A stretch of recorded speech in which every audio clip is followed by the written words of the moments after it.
Welcome everybody to Caravan World on a bit of a blustery day down on Shoreham Beach at the moment. I've had a great morning out and getting a few fish, just so as I could show you a couple of my little recipes and how to prepare them. The start to any good fish cleaning operation is to have a good knife. If you haven't got a good knife, just forget it, go home. Not worth doing.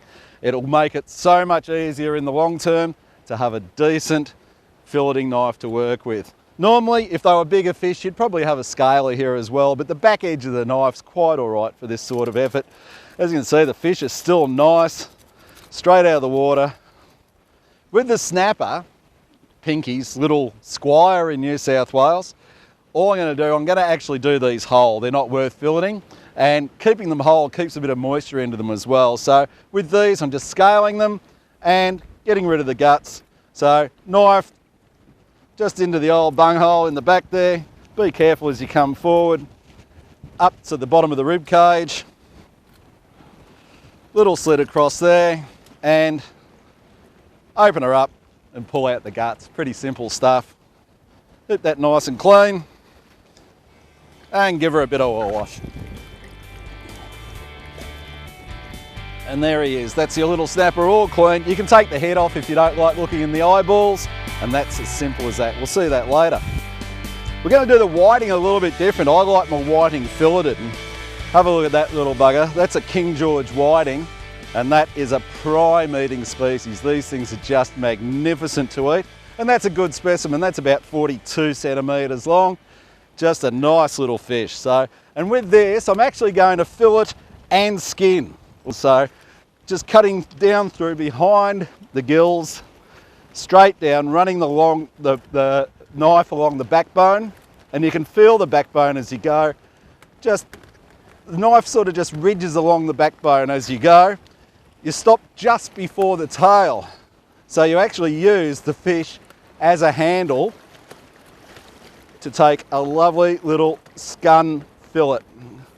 This way we won't lose any flesh, but we're going to be left with all meat. And this is where it's so vital to have a really sharp knife. You're just holding the knife parallel with the cutting board, and all of a sudden, look at that. There goes the skin with no flesh left on it whatsoever. In the corner, you've got the rib cage, obviously. It's just a quick little trim in along the edge of the rib cage. We don't want any bones in our fillets. Couple for the seagulls, and you're left with a lovely whiting fillet that's just going to be gorgeous. Flathead's a little bit different. Flathead tails are one of the best feed you'll ever get to eat. And in Port Phillip and Western Port Bay, we've got absolutely, literally trillions of them. It's the same idea as what we did with the whiting, in behind the gills, down to the backbone, and just run the knife along the backbone, just stopping a little bit short. And again, on the flat surface, wacko, and we'll end up with a lovely little flathead tail here. Trim out the rib cage.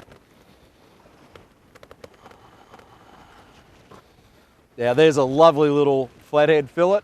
Bit of beer batter, or just a bit of seasoned flour and into the oil, and that'll be gorgeous. Trevalli's a different sort of fish. You've got to get them really fresh or they can taste like absolute crap. And the one thing to look out for, with the trevally, they haven't got a lot of scale, so you don't have to worry too much. Give them a little bit of a rub down. He's getting a bit dry in the wind. But the one thing to look out for with the trevally, when you open him up, he'll be a bit black inside from his stomach lining. Pull the guts out. And see, she's a bit black inside there, and some of them are quite thick with their lining as well. So you really need to give it a really good scrub, get that black out.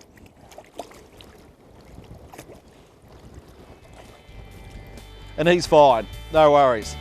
And all we're gonna try putting him in the smoker, I reckon, because smoked trevally actually tastes all right. But the secret is always as fresh as possible. These guys are just straight out of the water. They're gonna taste great. We've had a good day.